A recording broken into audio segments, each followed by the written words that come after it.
안녕하세요. 이번 시간에는 초6 소설의 개념 두 번째에서 파일 두 번째네요. 그래서 먼저 시간에 소설의 개념, 인물의 유형에 대해서 살펴봤고요. 그 유형을 완득이라는 소설 읽으면서 적용해 봤고요. 이번에는 두 번째 작품 껍빛단니라는 소설을 통해서 인물의 유형에 대해서 살펴보도록 합시다.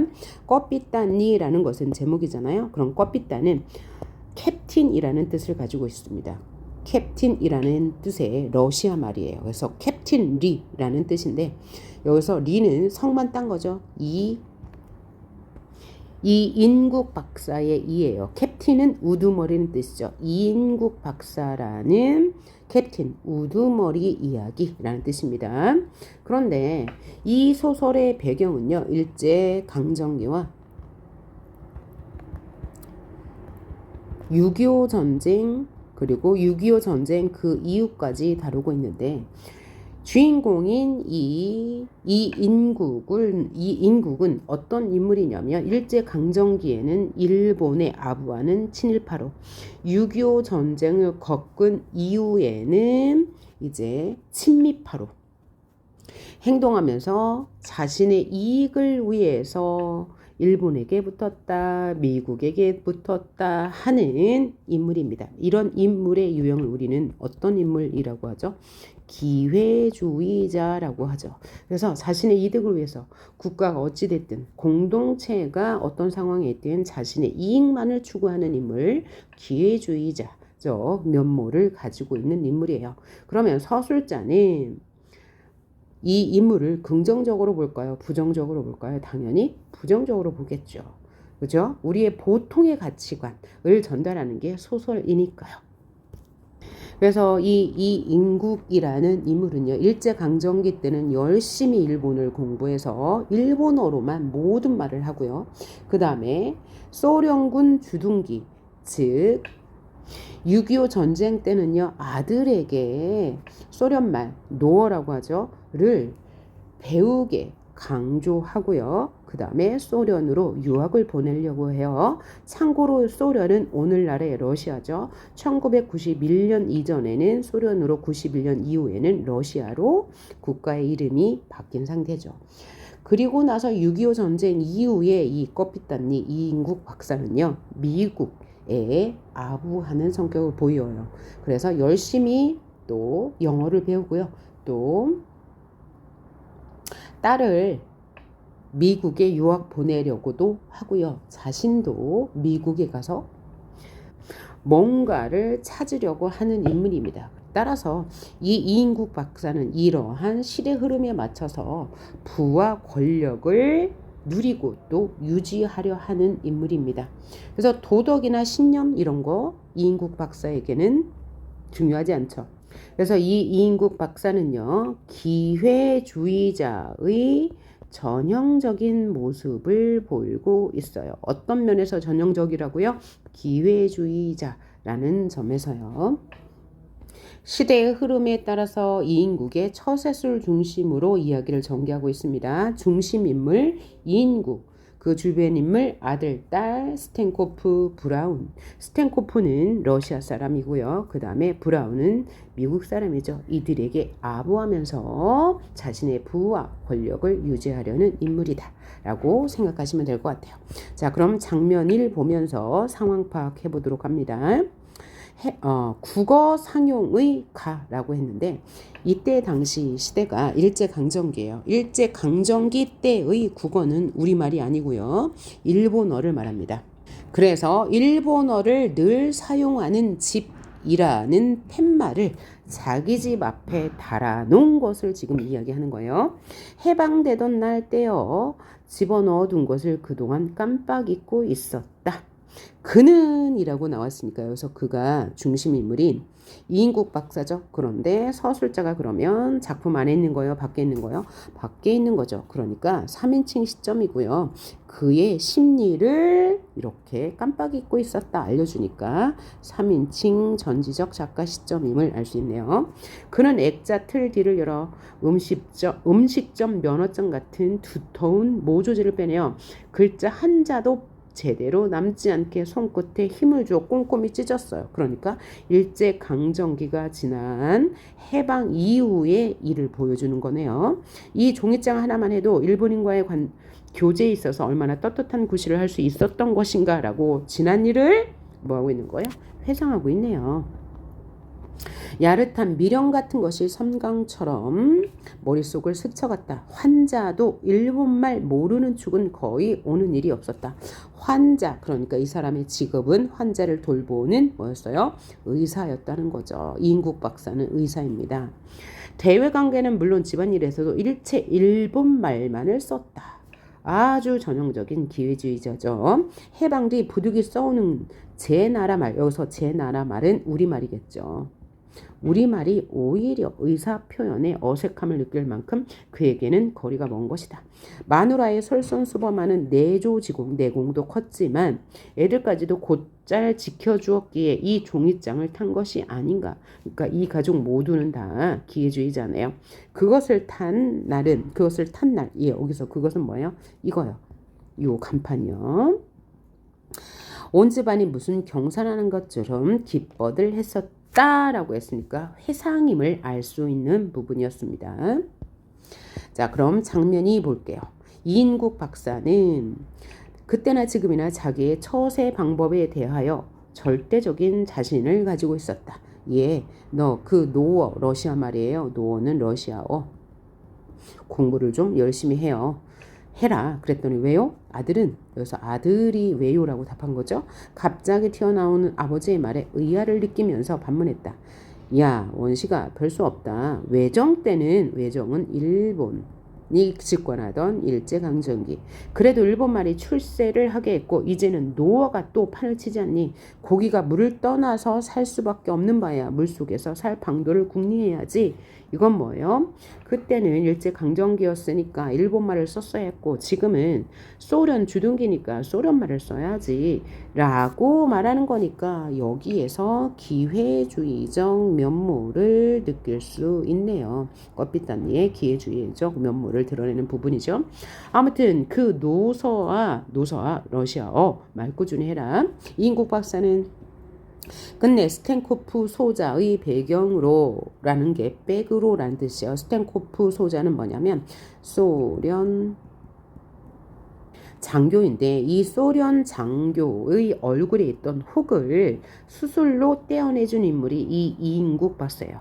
그래서 그것이 백이 되어서 요직에 있는 당 간부의 추천을 받아서 아들의 소련 유학을 결정짓고야 말았다라고 써. 정말 기회주의적이네요. 이것이 바로 친소련적 행동이라고도 할 수 있겠네요. 이때는 소련에 빌붙었네요. 그 다음 장면 3을 봅시다. 이인국 박사는 지성이면 감천이라고 나의 처세법은 USA도 통하는구나. USA 어디예요? 미국. 그러니까 장면이 지금 세 번째인데요. 첫 번째 장면에서는 친일 했던 거, 두 번째 장면에서는 친소 했던 거, 세 번째 장면에서는 친소 했던 이인국 박사의 행적을 보여주는 거네요. 애도 통하는구나 하는 기고만장한 기분이다 라고 서술자가 서술하고 있으므로 이 서술자는 이 이인국 박사에 대해서 어떤 태도를 가지고 있는 거예요? 부정적인 태도. 부정적인 태도를 다른 말로 비판적 태도라고 하죠. 그래서 비판적 태도를 보이죠. 이게 우리가 보편적인 감정이죠. 그죠? 우리 온 국민의 보편적 감정이죠.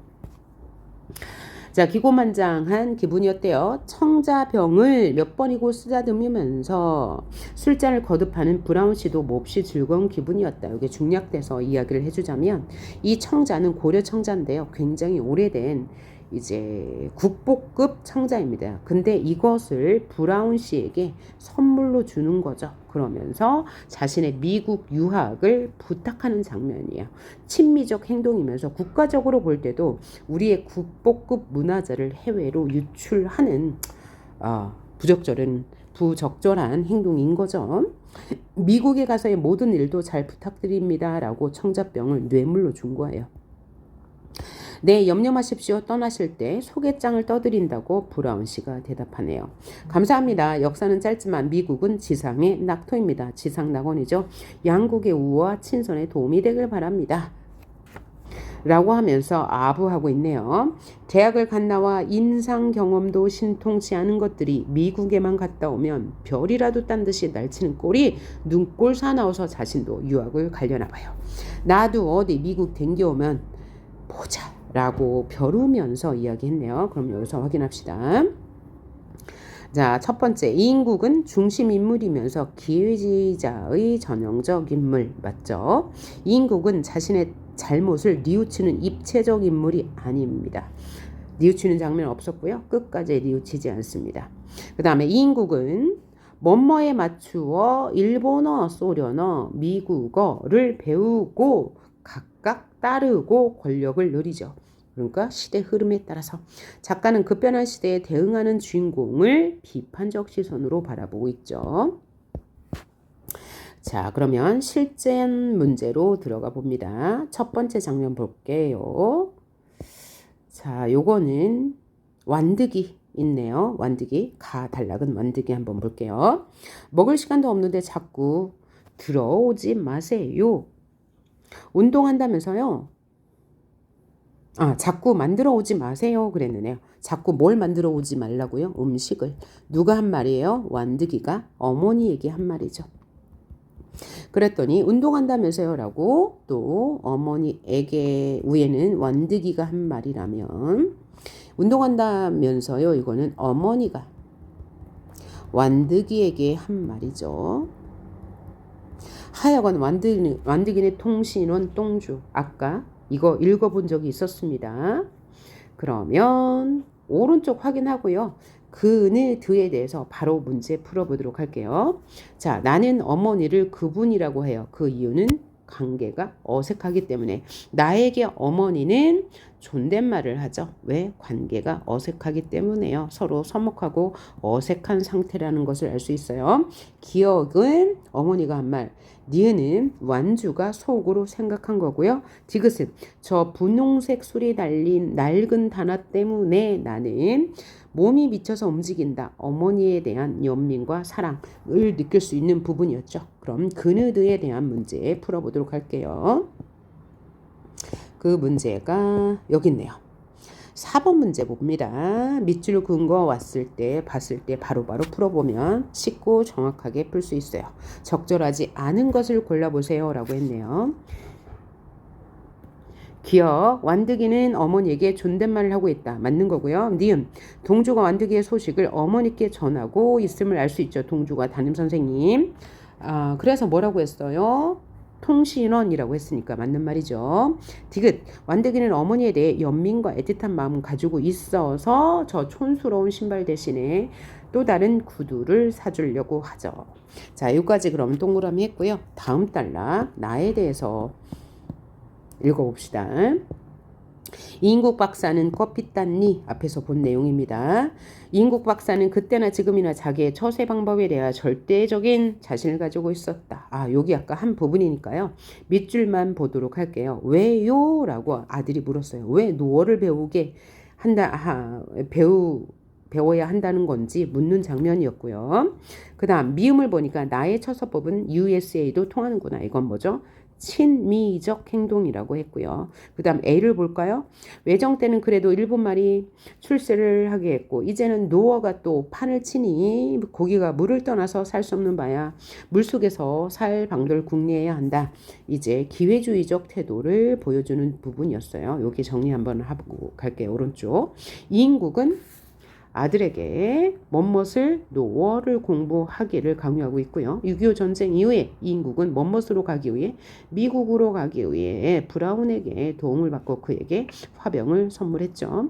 그래서 이인국은 옳고 그름과 상관없이 상황에 따라 처세를 달리하는 기회주의자의 모습을 보이고 있다.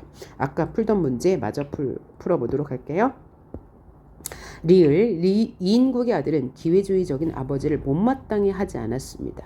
왜냐하면 앞부분에서 가족들이 따라줬다고 했죠. 그리고 이렇게 묻고 나서 이인국 박사가 시대에 따라 이렇게 해야 된다라고 했을 때 어떤 반항도 하지 않았으니까요. 그래서 얘는 틀린 거고요. 미음 이인국은 자신의 처사술에 자부심을 느꼈죠. 그래서 뭐라고 한 거예요? 나의 처세법은 USA, 미국에도 통하는구나 라고 했잖아요. 그럼 다음 문제 1번부터 문제 풀어보도록 할게요. 1번 가와 나에 대한 설명으로 적절한 것을 골라라 라고 했네요. 1번 가는 주인공 완득이가 어머니의 심리를 직접 서술하지 못해요. 왜 그런가요? 1인칭 주인공 시점이고요. 주인공이 바로 완득인데 주변 인물인 어머니의 심리를 서술할 수가 없는 시점이죠. 2번 가는 시대 흐름에 따라 변화하는 완득이의 가치관이 아니고 성장 과정에서 완득이가 성숙해가는 과정을 그리고 있으므로 틀린 말. 3번 나는 이인국은 브라운 아들에게 직접적으로 명령하여 아들과 대립하고 있다. 그런 장면이 없었고요. 가와 나에서는 모두 주인공을 중심으로 사건이 전개되는 게 당연히 소설이죠. 맞는 말이고요. 가와 나는 모두 공간의 묘사를 통해 인물이 처한 상황을 보여주고 있다고 했는데 공간의 묘사는 뭐냐면 내가 만약에 교실에 있다면 교실의 모습을 자세히 보여줘야 돼요. 그게 묘사죠. 오케이? 그래서 뭐 교실에 화병이 있고 뭐 아이들은 몇 명이 있고 책꽂이에는 어떤 책들이 있고 이런 걸 보여줘야 공간 묘사라고 할 수 있습니다. 그 다음 2번 가의 인물에 대한 설명으로 적절하지 않은 것은 이라고 했는데요. 나는 무뚝뚝하지만 정이 많죠. 말은 뭐라고 그랬어요? 어머니에게 먹을 시간도 없는데 자꾸만 음식 만들어 오지 마세요 라고 했잖아요. 그런데 정이 많죠. 멀뚱히 할 수 있어요. 어머니의 그 촌스러운 신발을 보고 자신이 아르바이트해서 한 돈으로 시장에 가서 신발, 구두를 사주는 것을 보고 알 수 있네요. 2번 동주는 완득이에게 경제적 도움을 주고 있다는 내용이 나오지 않고요. 실제로 도움 주고 있지 않습니다. 그 다음 3번 어머니는 음식을 통해 아들에 대한 애정을 전하죠. 음식을 만들어 오니까요. 매번. 그 다음 4번 어머니와 나는 서로 존댓말을 쓰는 어색한 사이죠. 어머니도 나에게 존댓말을 썼어요. 또 나가 어머니를 그분이라고 하는 것에서 어머니에 대한 거리감이 느껴지죠. 그죠? 서먹서먹합니다. 그 다음 문제 3번 보도록 하죠. 나의 이인국에 대한 설명으로 적절한 것은 아들의 출세를 위해 도움을 주는 주변 인물이다. 주변 인물이 아니고 중심 인물이죠. 주인공이니까요. 그 다음 2번 이야기를 주도적으로 끌어가는 중심 인물이다. 맞죠? 중심 인물이 바로 주인공이니까요. 3번 아들이 하는 일마다 반대하지 않았고요. 자식을 위해 기꺼이 자신을 희생하는 모습 없었습니다. 시간이 지나면서 자신이 무엇을 잘못했는지 깨닫지 못하는 인물입니다. 다음 4번 금우에 대한 설명으로 적절하지 않은 것은 이거 했고요. 5번만 풀면 되겠네요. 자 5번 볼게요. A를 통해 알 수 있는 이인국의 특징을 쓰시오 라고 했는데 A는 바로 이 부분이죠. 외정 때는 그래도 일본말이 출세를 하게 했고 이제는 노어가 또 판을 치니 고기가 물을 떠나서 살 수 없는 바야 그 속에서 살 방도를 궁리해야지 라는 말을 통해서 알 수 있는 이인국의 특징은 쓸 때 그렇게 말한 까닭과 성격에 대해서 쓰래요. 그러면 그렇게 말한 까닭 먼저 쓰고 성격을 써야 되겠죠. 자, 이인국은 노어를 배워야 출세에 도움이 된다고 생각한다. 그렇죠? 그래서 이인국은 기주의적 인물이다 라고 쓰면 될 것 같습니다. 자, 그러면 이번 수업은 여기까지입니다. 수고하셨습니다.